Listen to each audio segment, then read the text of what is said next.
சின்ன கோயம்பேட்டுக்கு தான் இன்றைக்கி போயிருந்தோம். இது எங்கே இருக்குன்னா, எங்கள் வீட்டு பக்கத்தில் இருக்கிற ஒரு காய்கறி கடை பேர் தான்.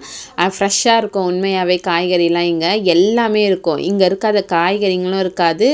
அது அந்த பருப்பு வகைலாம் இருக்கும்ல, முளை கட்டின பருப்பு, மிக்ஸ்டு தானிய மாவு எல்லாமே இருக்கும் இங்கே. அதனாலே இது சின்ன கோயம்பேடு என்று சொல்கிறாங்களா என்னன்னு தெரியல.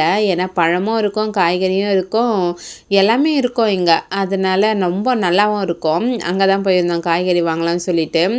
பெட்ரோல் போட்டு ஒரு 2 கிலோமீட்டருக்கு சுற்றின்னு வந்துட்டோம். இந்த டெம்போவில் வச்சு விற்பாங்கள்ல, அதில் வாங்கலாம்னு சொல்லிட்டு. ஏன்னா தக்காளி வெங்காயம் வந்து அதில் தான் வாங்குவோம். மற்றபடி காய்கறி மட்டும் தான் கடையில் வாங்குவோம். எங்கேயுமே கிடைக்கலன்னு சொல்லிட்டு சின்ன கோயம்பேடுக்கே வந்தாச்சு. மாங்காய் பார்த்து தான் ரொம்ப சந்தோஷமாயிடுச்சு. மாங்காவும் எடுத்துகிட்டு இந்த பீர்க்கங்காய் இருக்குது பார்த்திங்களா, இந்த மாதிரி ஒரு விரல் வச்சு அழுத்திட்டு நாக்கில் வச்சு பார்த்திங்கன்னா கொஞ்சம் இனிப்பாக இருக்கும். அந்த மாதிரி இருந்தால் மட்டும்தான் நம்ம வாங்கணும். கசப்பாக இருந்துச்சுன்னா அந்த நல்லாவே இருக்காது. செஞ்சாலுமே முழு கசப்பாக பாவக்காய் மாதிரி தான் இருக்கும். இது ஒரு டிப்ஸு, நோட் பண்ணிக்கோங்க. எப்போயாவது போனீங்கன்னா இந்த மாதிரி டெஸ்ட் பண்ணி வாங்குங்க. அதுக்கப்புறம் இந்த ஒரு எல்லோ கலரில் ஒரு காய் இருக்குது பார்த்திங்களா, இது சாக்கோப்பேட்டிலலாம் நிறைய பேர் வாங்குறாங்க. ஆனால் அது என்னன்னே எனக்கு தெரியாது. அதனால் நான் அது வாங்கலை.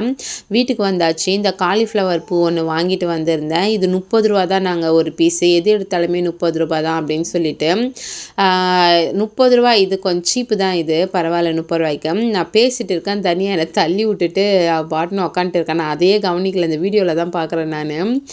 பாட்டுன்னு உக்காந்துட்டு இருக்கா. அதுக்கப்புறம் பார்த்திங்கன்னா அவர் வந்து காலிஃப்ளவர் வந்து இப்போவே வந்து 65 போட்டுடலாம் அப்படின்னு சொன்னார். வீட்டில் எல்லாருக்குமே ரொம்ப பிடிக்கும் காலிஃப்ளவர் 65. காய் எல்லாமே எடுத்து வச்சுட்டு இருந்தோம்.